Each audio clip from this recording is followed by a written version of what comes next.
Trafficking అనేది ఆధునిక బానిసత్వం అన్నారు మంత్రి సీతక్క. పోలీసులు బాధితుల వైపు నిలబడి సత్వర న్యాయం జరిగేలా చూస్తే నిందితుల్లో ఉనుకు ఉంటుందన్నారు. హైదరాబాద్ అమీర్పేట్లో మానవ అక్రమ రవాణా బాండెడ్ లేబర్ నిరోధం అంశంపై స్టేట్ కన్వర్జెన్స్ వర్క్షాప్ జరిగింది. ట్రాఫికింగ్ అనేది ఆర్గనైజింగ్ క్రైమ్ అన్నారు DGP Shivadhar Reddy. Bonded labour ఆరోగ్య సమస్యలకు సంబంధించి మెడికల్ కేర్ తీసుకుంటామన్నారు. ఈ కార్యక్రమంలో women safety wing additional DG చారు సిన్హా, అనితా రామచంద్రన్ పాల్గొన్నారు. డిపార్ట్మెంట్లో ఈ 2.5 yearsలో మేము 57,000 కోట్ల రూపాయలు మహిళా సంఘాలకు ఇచ్చినాం. 57,000 కోట్ల రూపాయలు వడ్డీ లేని రుణాలు ఇవ్వడం జరిగింది. సో ఇట్లా ఒక్కొక్క ఆప్షన్ కూడా అంటే అవకాశాలు కల్పించడం మూలంగా వాళ్ళు ఊరు దాటి వెళ్ళాల్సిన అవసరం లేదు.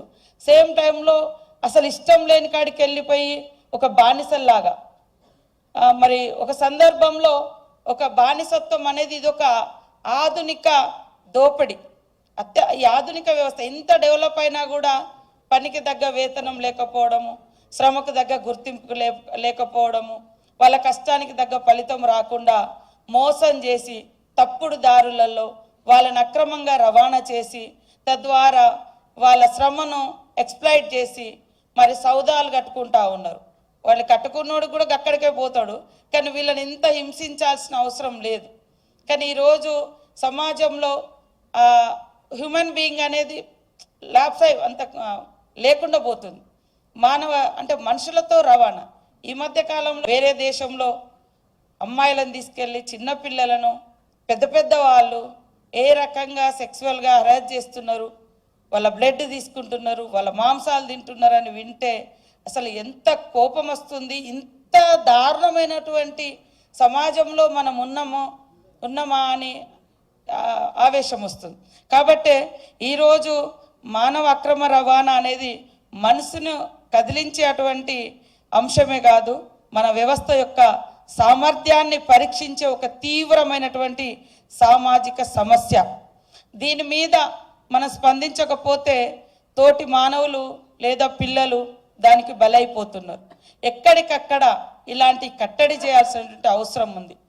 అది కోర్టులోకి వచ్చినప్పుడు అలాంటి దుర్మార్గుల వైపు మనం ఉండొద్దు. అమ్మాయిలను ఇబ్బంది పెట్టినటువంటి వాళ్ళు కానీ, హరాస్ చేసినటువంటి వాళ్ళు కానీ, పోలీస్ డిపార్ట్మెంట్ కూడా జస్టిస్ వైపు, మరి పిల్లల వైపు, మహిళల వైపు ఖచ్చితంగా నిలబడ్డప్పుడు ఇలా తప్పులు చేసి అక్రమంగా రవాణా చేస్తే పనిష్మెంట్ సివియర్గా ఉంటుంది, ఫాస్ట్గా ఉంటుంది అనేటువంటి భయం అనేది ఉండాల్సినటువంటి అవసరం ఉంది. కొంతమంది ఒక పిడికడు హ్యాండ్ఫుల్ ఆఫ్ శివములు తయారైతే 100% దీన్ని ఎండ్ చేయొచ్చు. ఇది ఒక ఇన్స్పైరింగ్ స్టోరీ ఆమెది, ఒక హైలీ మోటివేటింగ్ స్టోరీ ఆమెది. ఎక్కడి రాజస్థాన్ ఎడార్లు, ఎక్కడి మహబూబ్నగర్ ఎర్రపెంటలు, అసలు అది నిజంగా గొప్ప జర్నీ ఆమెది. ఆ జర్నీతోనే she can write a small book also which can అందరికీ ఒక ఇన్స్పైరింగ్ స్టోరీ లాగా ఉంటుంది అని చెప్పి అందరికి పంచవచ్చు. బాండెడ్ లేబర్ అంటే కేవలం మనం ఎక్స్‌ప్లాయిటేషన్ చెప్పి అనుకుంటాము, కానీ అదొక లేబర్ డిస్ప్యూట్ కూడా కాదు. సింపుల్గా చెప్పాలంటే అదొక క్రైమ్. ముందు వచ్చినప్పుడు మీకు మంచి పని ఒప్పిస్తాము, నెలకింత ఇప్పిస్తాము, ఏం పని ఉండదు, ఓన్లీ 10 to 5 జాబ్, ఇది హాయిగా చూసుకోవచ్చు, ఏం సమస్యలు ఉండవు, మంచి చెడ్డంతా చూసుకుంటాము, ఇట్లా అని చెప్పి వచ్చి మెల్లమెల్లగా వాళ్ళని ట్రాప్లో గుంజుతారు. దాని తర్వాత ట్రాప్ నుంచి బయటపడడానికి ఎన్ని కష్టాలు పడాలో, ఎన్ని అష్ట కష్టాలు పడాలో మనకు స్టోరీలో తెలిసిపోయింది మనకు.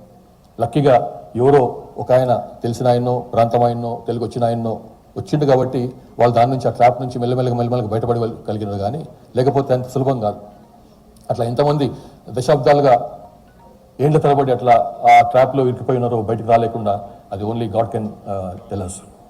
కాబట్టి ఇది ఇంత పెద్ద సమస్య. కాబట్టి మన దగ్గర ఒక 25-30 years కింద ఉన్నప్పటికీ ఇప్పటికీ చాలా తేడా ఉంది. అయినప్పుడు కూడా స్టిల్ కొన్ని ప్రాంతాల్లో ఇది ఉంది.